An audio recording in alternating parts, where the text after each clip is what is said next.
Hello दोस्तों, स्वागत है आपका हमारे यूट्यूब चैनल पर। कैसे हैं आप सब दोस्तों?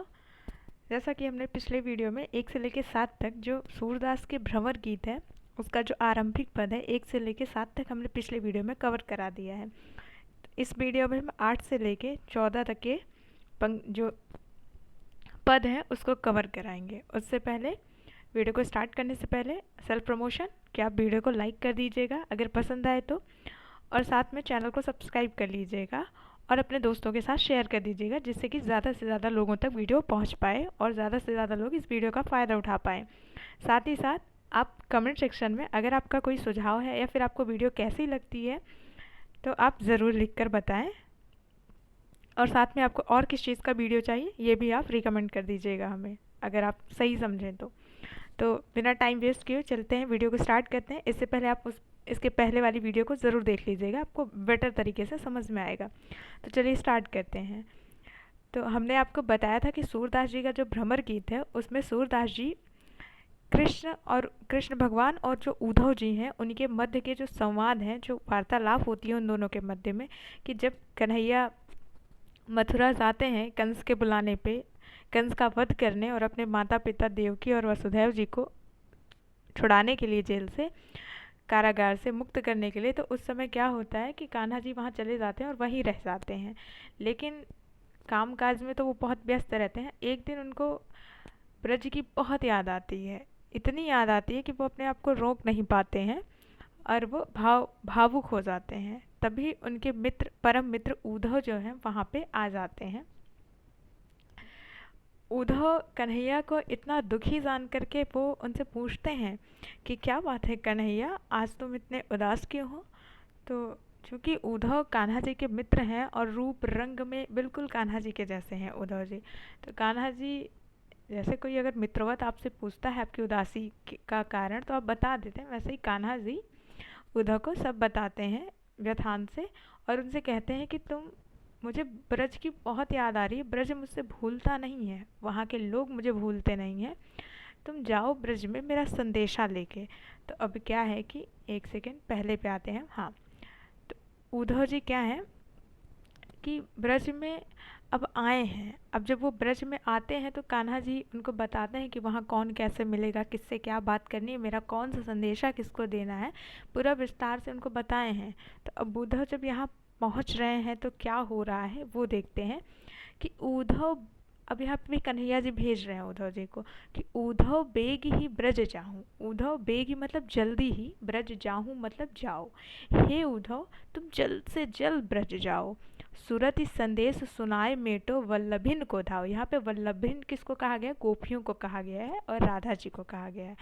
तो कन्हैया जी उद्धव जी से कहते हैं कि हे उद्धव तुम जल्द से जल्द ब्रज जाओ और सूरत इस संदेश मेटो वल्लभिन को दाओ, और जा कर के वहाँ की जो गोपियाँ हैं उनको जा कर के मेरा संदेश सुनाना, जिससे कि उनका कुछ तो दुख दूर हो जाए। वो जो मेरे वियोग में पागल हुई हैं वल्लभियाँ, उनको जा कर के मेरा संदेश सुना के आओ। काम पावक तूल में मतलब होता है रुई के समान। काम पावक, पावक मतलब आग, जो उनके हृदय में कामाग्नि लगी हुई है, अर्थात मुझसे जो वियोग की अग्नि जल रही है उनके हृदय में मुझसे मिलने की, तो उनका शरीर रुई के समान कोमल है, उसमें ये जो विरह की अग्नि लगी हुई है, तन बिरहु श्वास समीर, और ये जो गर्म गर्म उनकी मतलब सांस निकल, जैसे आग लगती है तो क्या होता है कि उससे जो वो निकलता है, भाप टाइप का निकलता है, वो गर्म होता है ना, तो वैसे ही जब किसी के हृदय में जैसे कहीं आग लगी होती है, गोपियों के हृदय में कृष्ण से विरह की अग्नि लगी हुई है। कान्हा जी कह रहे हैं कि उनके हृदय मेरी वेदना में जल रहा है, और उनकी जो श्वास है, जो उनकी सांस है वो भी गर्म हो गई है, अर्थात वो भी मेरे वियोग में तप्त हो गई है। भस्म नाही होन पावक लोचन के नीर, और इससे उनका शरीर क्षण क्षण भर जल रहा है लेकिन उनका शरीर भस्म नहीं हो रहा है। क्यों नहीं हो रहा है? क्योंकि लोचन नीर, क्योंकि उनकी आंखों से लगातार, लोचन मतलब आंखें, नीर मतलब पानी, उनकी आंखों से लगातार आंसू बह रहे हैं। आज जो यदि भांति दे हैं कछुक सजग शरीर, उस आंसू से उनका शरीर बार बार मतलब उस अग्नि को बुझा दे रहा है।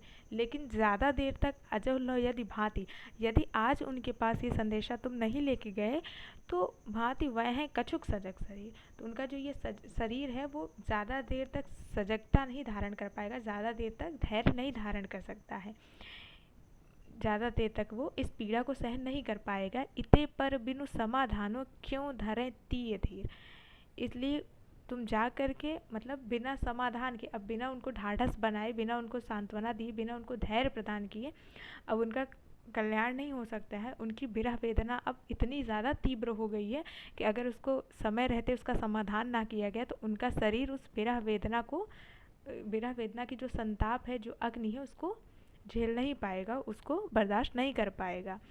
कहो कहाँ बनाए तुमसो सखा साधु प्रवीण, तुम तो, मैं तो मतलब धन्य हूँ कि तुम जैसा सखा जो है, कहाँ तुम जैसा सखा मिलता है जो कि साधु प्रवीण, तुम तो खुद ही है सखा, तुम तो खुद ही साधु प्रवीण हो, मतलब तुम तो खुद ही इतने बुद्धिमान हो, इतने साधु पुरुष हो कि तुम तो मेरी विरह वेदना को समझ रहे हो ना, जो मैं बात तुमसे कह रहा हूँ वो तुम समझ पा रहे हो ना, क्योंकि तुम तो साधु हो, तुम तो बुद्धिमान मनुष्य हो।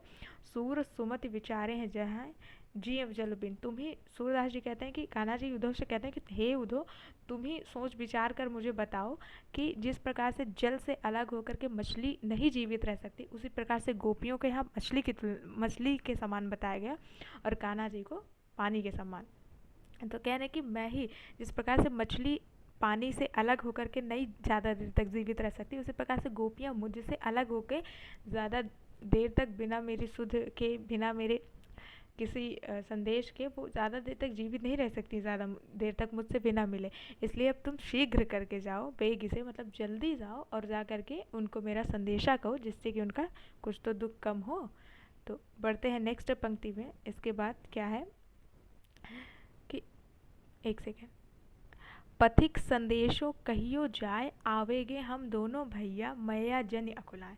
अब कान्हा जी यहाँ पे यशोदा मैया के लिए संदेश दे रहे हैं और नंद बाबा के लिए, उसमें गोपियों के लिए संदेश दिया था उद्धव से, और यहाँ पे नंद बाबा और यशोदा मैया के लिए क्या संदेश देते हैं कि पथिक, पथिक शब्द यहाँ उद्धव जी को संबोधित करते हुए आया है कि कान्हा जी उद्धव जी से कहते हैं कि संदेशो कहियो जाए, तुम जा करके मेरा संदेशा कहना, किसको, मैया यशोदा को, कि आवेंगे हम दोनों भैया मैया जन अकुलाए, कि हे मैया, जन मतलब मत, अकुलाए मतलब व्याकुल मत हो, हे मैया यशोदा आप व्याकुल मत होइए, आवेंगे हम दोनों भैया, हम दोनों भाई, मैं और बलराम भैया दोनों बहुत जल्दी आएंगे।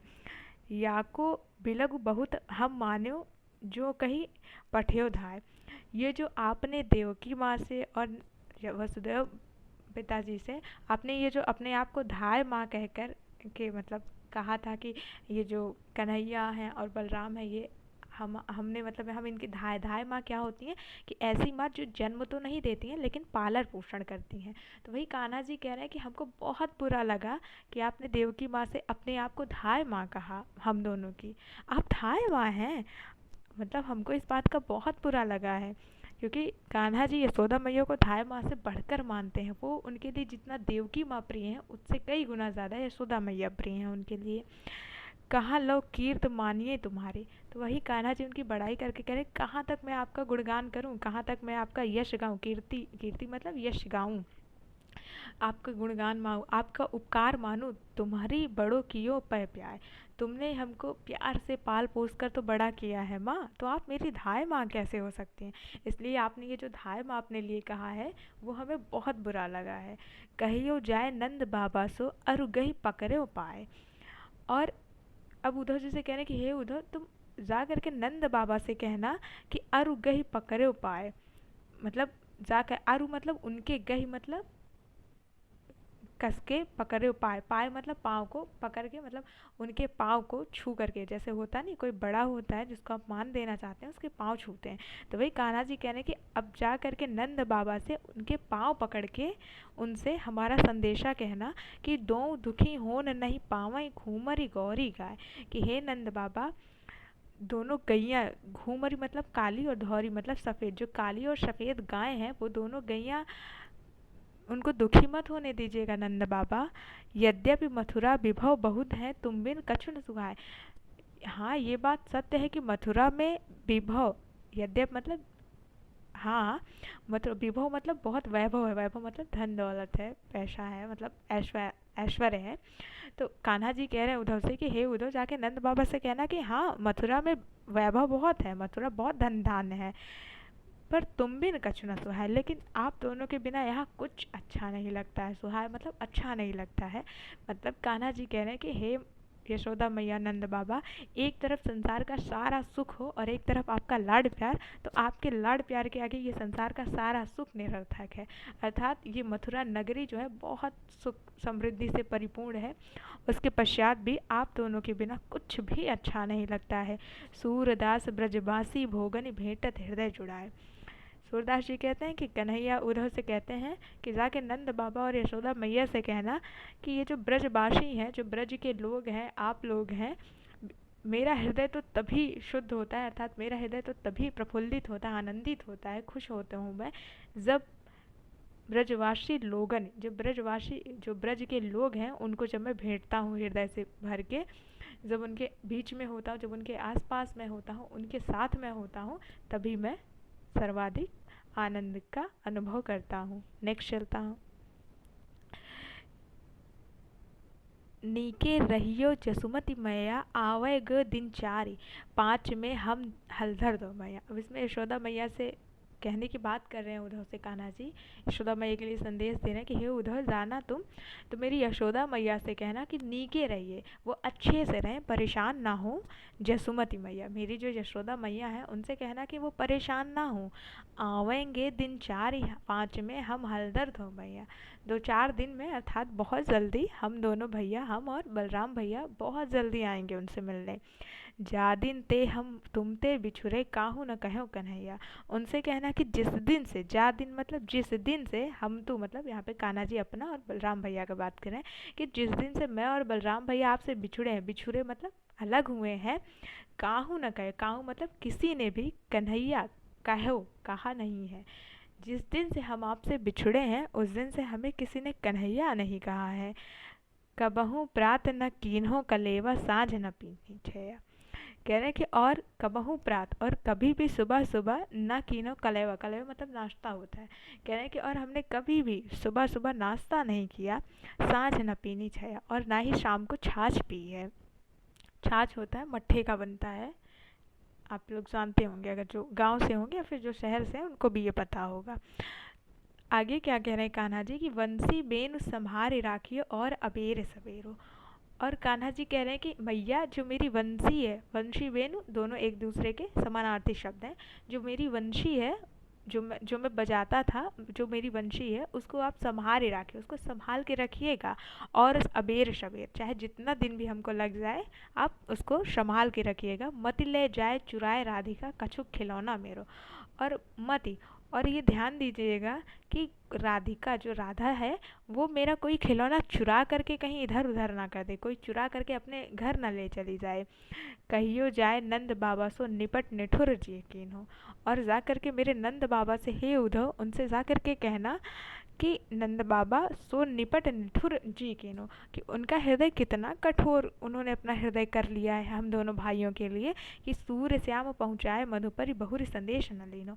सूरदास जी कहते हैं कि कन्हैया उद्धव से कहते हैं कि जाके नंद बाबा से कहना कि उनका हृदय हम दोनों के लिए कितना कठोर कर लिया है उन्होंने, कि जब से हमको मधुपुरी मतलब मथुरा, जब से हमको मथुरा छोड़कर गए हैं, बहुरी संदेश न लीनो, तब से हम दोनों का कोई संदेशा ही, कोई हाल खबर ही नहीं ली है, और ना ही कोई संदेशा भिजवाया है अपना। वो कितने कठोर हो गए हैं हमारे बिना। तो कान्हा जी यहाँ पे अपने मन के विचारों को उद्धव से संदेशे के माध्यम से नंद बाबा और यशोदा मैया के पास भेज रहे हैं। बढ़ते हैं हम नेक्स्ट पंक्ति में। उद्धव मन अभिलाष बढ़ायो, जदुपति जोग जान जिय साँचो, नयन आकाशा। अब इसमें क्या है कि हमने आपको पिछली वीडियो में बताया था कि जो उद्धव जी हैं, उनको प्रेम मार्ग थोड़ा कम समझ में आता है, वो सर्वश्रेष्ठ ज्ञान मार्ग अर्थात योग मार्ग को बताते हैं। उनको प्रेम मार्ग सांसारिक मोह माया लगती है, उनको ये मिथ्या लगता है। प्रेम नश्वर लगता है। उनको लगता है कि प्रेम हर समय एक जैसा नहीं होता है, प्रेम आज है कल ख़त्म हो जाएगा, लेकिन जो जोग मार्ग है, जो ज्ञान मार्ग है, वो हमेशा रहता है। तो उनको ये है। उसी में कान्हा जी जब उनको अपने मन की बातें बताने की, मुझे मतलब ब्रज की गोपियों की याद आती है, राधा के प्रेम की याद आती है, नंद बाबा की, तो उनको लगता है कि बस ये मोह माया में अटके हुए हैं कन्हैया। तो इसमें अब आगे क्या बातें हैं वो हम इस पंक्ति के माध्यम से समझेंगे कि उद्धव मन अभिलाष बढ़ायो। कन्हैया क्या करते हैं, उद्धव के मन की अभिलाषा मतलब उनकी जो इच्छा है उसको और बढ़ाते हैं। जो उद्धव की इच्छा है ना कि ये गोपियाँ कैसी हैं, अज्ञानी हैं, नंद बाबा लोग कैसे हैं जो कान्हा यहाँ चले आए और उनके वियोग में वो सब काम धाम छोड़ दिए हैं, मुझे अगर वो मिल जाते तो मैं उनको जोग मार्ग बता देता, उनको बताता कि ये सब मिथ्या है। तो उनकी ये जो अभिलाषा थी, इसको कन्हैया तो भगवान ही है, वो तो भांप लेते हैं मन की बात। तो कन्हैया मन की बात भांप लेते हैं और वो उद्धव की अभिलाषा को और बढ़ाते हैं कि जिससे कि उद्धव के मन में और ये इच्छा जागृत हो कि वो जा करके जल्द ही ब्रज में जाके गोपियों को अपना जोग मार्ग बताएं। तो कन्हैया क्या कहते हैं कि उद्धव मन अभिलाषा, उद्धव के मन की अभिलाषा को बढ़ाते हैं। जदुपति जोग जान जिये साचो नयन आकाश चढ़ाओ।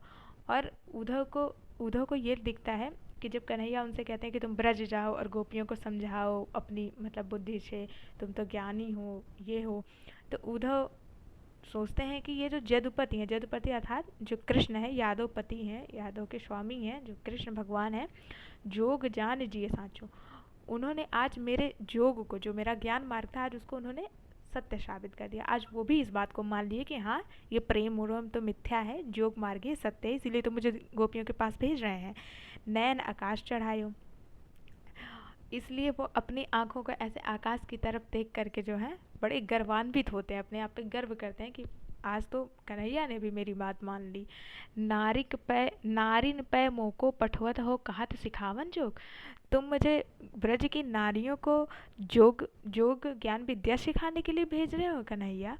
मन ही मन अब करत प्रशंसा है मिथ्या सुख भोग। और वो ये सोच करके अपने मन ही मन बहुत अपनी बड़ाई करते हैं, अपने ज्ञान मार्ग का बहुत बड़ाई करते हैं कि मैं सत्य ही तो समझता था कि ये जो सांसारिक सुख भोग है, ये जो प्रेम है, ये सब तो एक मिथ्या है, परम ब्रह्म तो निर्गुण ब्रह्म ही है। आय सुमान लियो सिर ऊपर प्रभु आज्ञा परमान। अब इसमें क्या है कि ये जो उद्धव जी हैं उनके लिए कन्हैया तो उनके स्वामी भी हैं, उनके भगवान भी हैं, उनके सखा भी हैं, तो इसीलिए वो उनसे आज्ञा मान रहे हैं और उनकी उनकी आज्ञा को अपने सिर ऊपर धारण कर रहे हैं, अर्थात उनकी आज्ञा को वो मतलब सर्वश्रेष्ठ जो है कैसे कहें कि जैसे कोई सेवक अपने मालिक की हर आज्ञा का पालन करता है, उसकी आज्ञा को सिरधार करता है, अपने सर पे चढ़ाता है, अर्थात उसकी आज्ञा को कभी टालता नहीं है, वैसे ही उद्धव जी आज्ञा पा करके अपने प्रभु की क्या करते हैं, वो उनसे आशीर्वाद मांगते हैं कि मुझे आशीर्वाद दें आप कि अब हम ब्रज की ओर प्रस्थान करें। सूरदास प्रभु पठवत गोकुल मैं क्यों कहूँ कियान। सूरदास जी कहते हैं कि उद्धव कहते हैं कि हे कन्हैया, आप तो मेरे प्रभु हैं, अगर आप ही मुझे गोकुल भेज रहे हैं गोपियों को ज्ञान मार्ग देने के लिए, उनको योग सिखाने के लिए, तो फिर मैं इसमें आनाकानी क्यों करूँ। मैं बिल्कुल जाऊँगा, आपकी आज्ञा तो मेरे लिए सर्वोपरि है, बस आप आज्ञा दें, अब मैं प्रस्थान करता हूँ। तो ये था इस पंक्ति का अर्थ। नेक्स्ट चलते हैं। ये थोड़ा बड़ा है लेकिन ध्यान से सुनिएगा। क्या है कि सुनियो एक संदेशो उधर तुम गोकुल को जात। अब इसमें क्या है कि जो कन्हैया की पटरानी है कुब्जा, रानी कुब्जा जो है, उनको थोड़ा सा गोपियों से, गोकुल से थोड़ा ईर्ष्या है। यहाँ पे उनके सौतन भाव को व्यक्त किया है सूरदासी ने। तो कुब्जा क्या कहती हैं उधर से, जब उधर निकलने लगते हैं ब्रज के लिए, तो फिर कुब्जा आ जाती है वहाँ, और कुब्जा जब देखती हैं कि उधर ब्रज के लिए जा रहे हैं, तो वो उनसे कहते हैं कि सुनियो एक संदेश उधर तुम गोकुल को जाते। हे उधर सुनो, तुम गोकुल को जा रहे हो ना, तो मेरा भी एक संदेशा लेते जाओ। ता पाछे तुम कहियो उनसे एक हमारी बात। जब तुम कन्हैया की सारी बातें कह लेना, तब तुम उनसे उसके बाद तुम ता पाछे मतलब उसके बाद तुम कहियो, तुम मेरी भी एक बात उनसे कह देना। क्या कहना कि माता पिता को हेत जान के कान मधुपुरी आए। कि कन्हैया जो है, कान मतलब कन्हैया, मधुपुरी मतलब मथुरा, कान्हा जो है अपने जो सगे माँ बाप थे देवकी और वसुदेव जी, उनको कारागार से मुक्त करने के लिए और उनकी सेवा करने के लिए वो गोकुल से मथुरा आ गए हैं। ठीक है। ना ही न श्याम तिहारे प्रीतम ना जसुदा के जाए। और ये जो मेरे कन्हैया हैं, ये तुम सबके कोई प्रियतम नहीं है, कोई प्रेमी नहीं है, ये समझ में आया? ये तो मथुरा के राजा हैं और जसोदा के जा, ना जसोदा के जा, और ना ही ये यशोदा मैया के पुत्र हैं। ये यशोदा मैया के पुत्र नहीं हैं, ये तो देवकी मैया और वसुदेव के पुत्र हैं। समुझे बूझे अपने मन में जो, तुम जो कहा भला कीन्हो।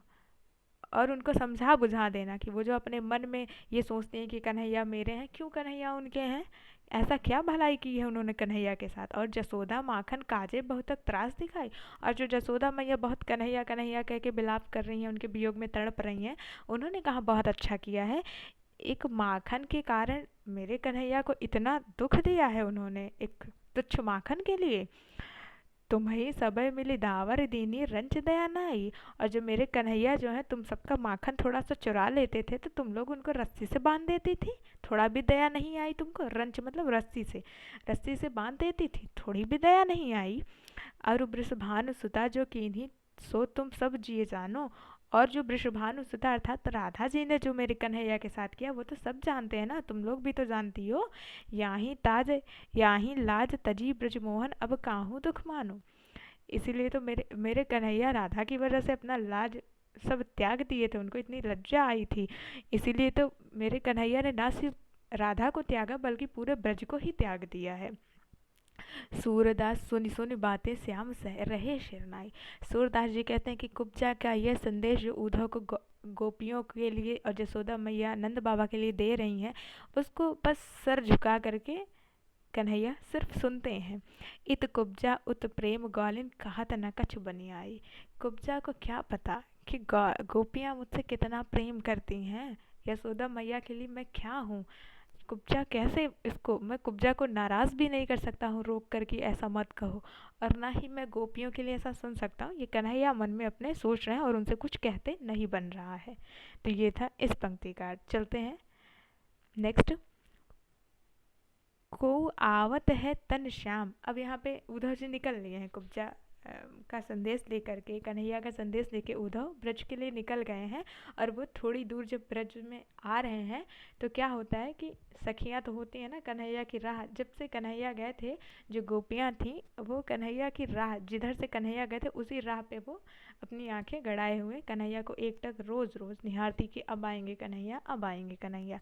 तो क्या होता है कि उस रास्ते से उद्धव आ रहे हैं। अब जब उद्धव आ रहे हैं तो क्या होता है उसके आगे की कथा सुनिए। को आवत है तन श्याम।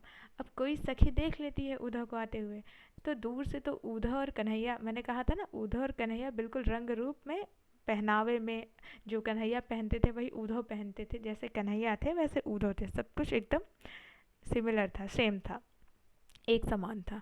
तो क्या था कि एक सखी कहती है कि को आवत है तन श्याम। एक सखी दूसरी सखी से कहते हैं कि हे सखी, लगता है कोई आ रहा है, बिल्कुल श्यामल रंग का है, बिल्कुल कन्हैया के जैसा है, वैसे ही पट, वैसे ही उसने वस्त्र धारण किया हुआ है, वैसे ही रस बैठिनी, और बिल्कुल वैसे जैसे अपने कन्हैया रथ पे बैठ के गए थे वही रथ पे, वैसे ही रथ पे वो भी बैठ के आ रहा है, वैसे ही है उर्धाम। और उसके उर्धाम मतलब गले के पास, दाम मतलब होता है मोती की माला, और उसके गले में बिल्कुल वैसे कन्हैया के जैसे ही मोती की माला भी है। जैसे ही हुन उठी तैसे ही दौड़ी छाड़ी सकल गृह था। और इतना सुनते ही जब एक सखी ने दूसरे सखी को कहा तो औरों ने जैसे ही ये सुना तो क्या किया, उठ तैसे ही वैसे ही सब के सब उठ गई, दौड़ी छाड़ी, और सब कुछ सारा सकल मतलब सारा का सारा घर का जो काम धाम कर रही थी सब छोड़ छाड़ के बस तुरंत उठ करके दौड़ती हैं। कहाँ, जिधर उद्धव आ रहे हैं। रोम पुलक गदगद है भई तिन छन सींचे अंग अभिराम। और खुशी के मारे उनका एकदम अंग अंग एकदम खुशी से पागल हो गया, एकदम गदगद हो गया है। भई तीन छन सींच अंग अभिराम। और वो कन्हैया को देखने के लिए एकदम उत्साहित हो गई हैं, उत्सुक हो गई हैं। इतनी कहत आए, और वो सोचती हैं, उनको कन्हैया की याद आने लगी, वो उनके एकदम खो गई हैं उनके उसमें कि अब तो कन्हैया आ रहे हैं, कन्हैया आ रहे हैं। लेकिन इतना ही सोच रही हैं और कह रही हैं, तभी इतनी कहत आए गए उद्धव रही ठगी नहीं काम। तभी उद्धव का रथ उनके पास आ जाता है, और जब वो उद्धव को देखती हैं, कि जब उद्धव उनके पास आ जाते हैं और उद्धव को देखती हैं तो रही ठगी तेहताम। तो ऐसे ऐसे एक जगह स्थिर हो गई, मानो जैसे उनको ठग लिया गया, जैसे मानो उनके साथ कोई छल हो गया हो। क्योंकि वो तो उद्धव उद्धव की कल्पना तो की नहीं थी उन्होंने, उनको तो लगा कन्हैया आ रहे हैं ना। अब कन्हैया की जगह जब उद्धव को पाया उन्होंने तो एकदम ठगी की ठगी रह गई, एक जगह स्थिर सी हो गई, पत्थर की मूरत जैसे बन गई। सूरदास प्रभु हा क्यों आवो बंधे कुब्जा रस श्याम। सूरदास जी कहते हैं कि और गोपियाँ एक दूसरे से कहती हैं कि हे सखी, जो कन्हैया है वो तो कुब्जा के प्रेम रस में बधे हुए हैं, वो भला हमारी सुध कैसे लेंगे, वो क्यों आएंगे उस कुब्जा को छोड़ के यहाँ पे, उनके प्रेम को छोड़ के यहाँ पे। तो यहाँ पे गोपियाँ जो हैं, यहाँ पे थोड़ा सा गोपियों का जो है ना मन में ईर्ष्या भाव दिखाया गया है, वही बड़ी कोमलता से दिखाया गया है। तो बढ़ते हैं नेक्स्ट पंक्ति की ओर, और ये लास्ट है इस वीडियो का, इसके बाद नेक्स्ट वीडियो में हम कवर करेंगे। तो क्या है कोई वैसे ही अनुहारी। अब इसमें गोपियाँ कह रही हैं एक दूसरे से कि हाँ बिल्कुल कन्हैया के जैसे रंग रूप में तो है, मधुवन ते इत आवत, और मधुवन से मथुरा से इधर ही चला आ रहा है। सखी चितय तू नैन निहारी, जरा देखो तो अपनी आंखों से, कोई बिल्कुल कन्हैया के जैसा है और मथुरा से चला भी आ रहा है ना सखी। माथे मुकुट मनोहर कुंडल, उसके माथे पे बिल्कुल वैसा ही मुकुट है, और कानों में एकदम सुंदर सुंदर कुंडल लटक रहे हैं। पीत वसन रुचिकारी, और उसके तन पे पीले रंग का वस्त्र जो है इतना सुंदर और मनमोहक लग रहा है। रुचिकारी मतलब मनमोहक या सुंदर लग रहा है। रथ पर बैठी कहत सारथी, सो ब्रज तन पाँव पसारी, और रथ पर बैठ करके वो सारथी से कह भी रहा है ब्रज की तरफ पाँव पसार के कि उधर चलो, अर्थात आ भी ब्रज की तरफ रहा है। जानती नाहिन पहचानती हो मन वीते जुगचारी, मैं जानती तो नहीं हूँ पूरी तरीके से कि कौन है वो, लेकिन उसको देख के ऐसा लगता है कि मैं जैसे उसको देखे बरसों बीत गए, अर्थात ये कन्हैया को इनकी याद आ रही है, और कन्हैया को गए बहुत समय हो गया है।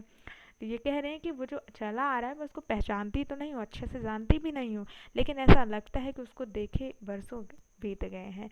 सूरदास स्वामी के बिछुड़े जैसे मीन बिनवारी, सूरदास जी कहते हैं कि गोपियों की दशा ऐसी हो गई है कन्हैया की सुध में कि जैसे कि जल के बिना मछली की हो जाती है, वैसे ही गोपियों की दशा हो गई है कृष्ण के विरह में, कृष्ण को याद करके।